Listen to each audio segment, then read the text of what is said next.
Morning of day 3, Pinhoti. I'm here with Terry, and we are currently at Bull Gap. We left this morning, got started in the dark, and got to Bull Gap and decided we'd stop, do coffee, have breakfast, top off our water because our water was stashed here. So we're getting ready to go. And the topic I want to cover for today is the idea of shared ordeal. What is that? Stick around, you'll find out.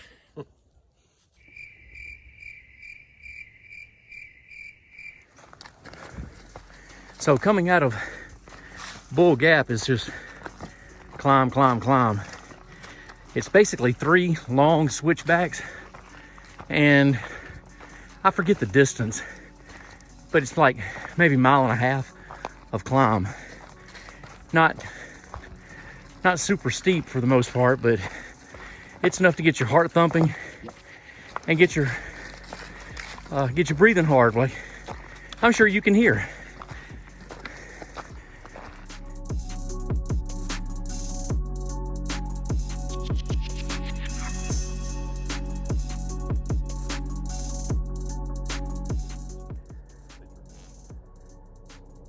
These things never turn out as well on camera. This is an absolutely epic view of the valley floors we climbed up and the fog down at the bottom. This is just beautiful. Just another quick view of all that fog on the valley floor. That's just cool. We've been on the ridge now for few miles. This is the first of the big overlooks, and of course the trees are cut away because of the power lines, which gives you a great view of the valley down there. And I know you're not going to be able to see it, but you can see little pieces of silicaga.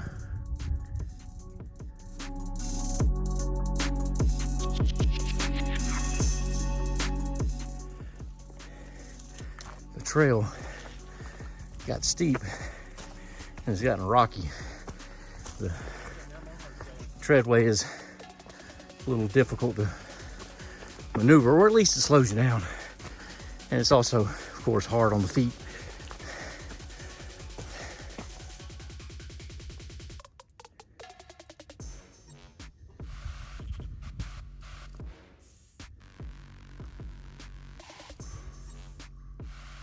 One of the better views going up Horn Mountain.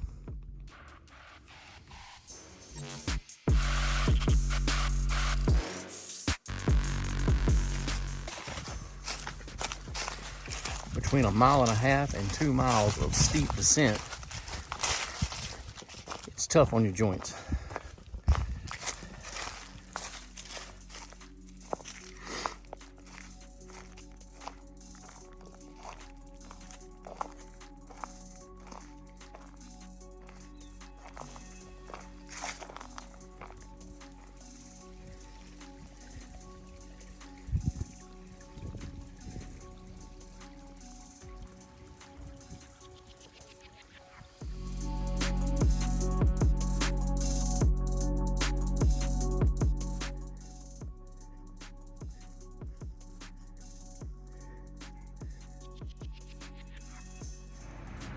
Whew, 18 miles by 2:30. Now, I know there may be some people who watch this channel and think, come on, Squid, that's nothing. No, for me, that's something. That's more than something. That's a lot. I'm whooped. I've had it. I want to go lay down.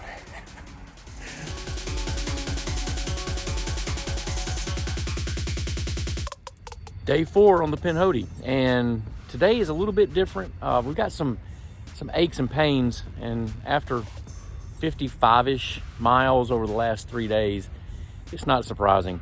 I've got some foot issues going on.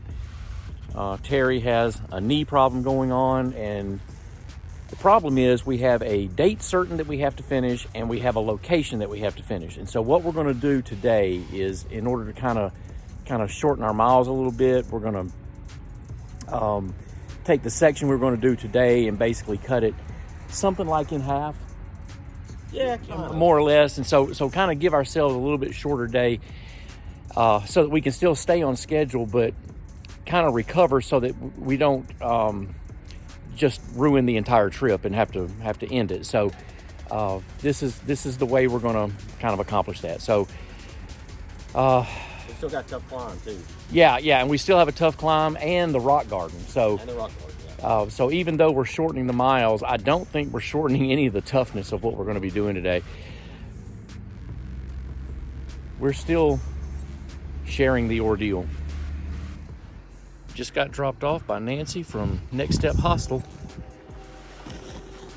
Back on trail, and we're about to climb Claremont. Or that's not the name of the mountain. This is the name of the gap. Is that the name of the mountain? I don't know. I don't even know. All right, we're climbing up from Claremont.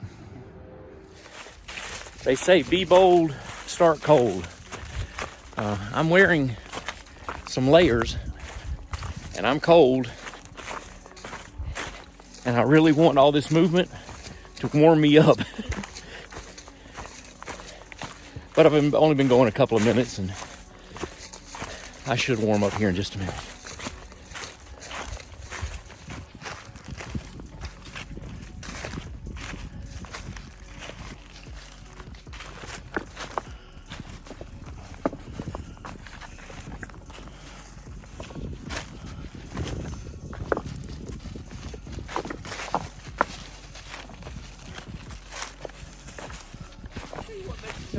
Is all these leaves.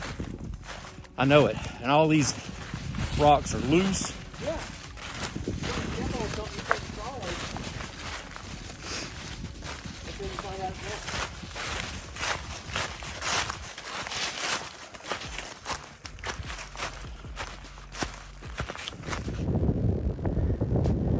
Getting close to the top of Claremont. Wow.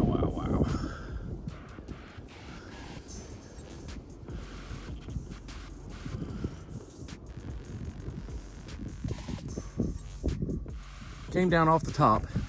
Haven't descended much, but just enough to get out of the wind. And we got a little bit of a road crossing. Feels a whole lot better being out of the wind because it's still not very warm. It's cold, and every time we get on the windward side of the mountain, like we are right now, the wind is just biting cold. When we get on the other side, it's still cold, but without the wind, it's reasonably comfortable. But right now, it's cold.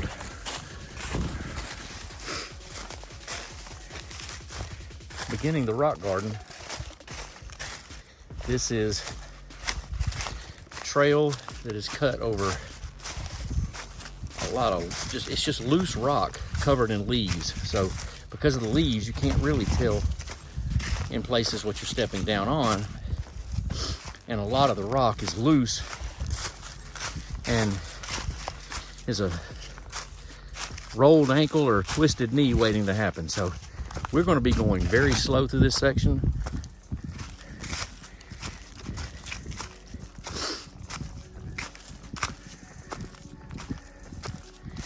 Especially since we already have some nagging joint issues. So going slow through this, and this is about 1.5 miles or so. Might take us 1.5 hours or so.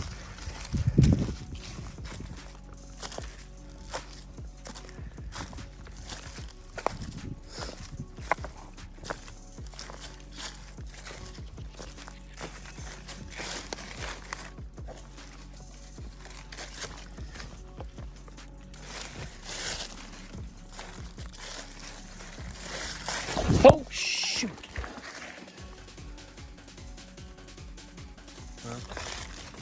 And that's why rock gardens are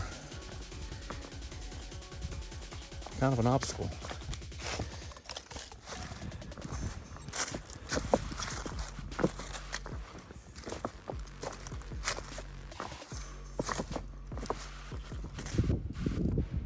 We finished this section, and now it's about 0.1 miles to Adams Gap, and maybe 2 more miles up trail to a campsite we're going to stay at.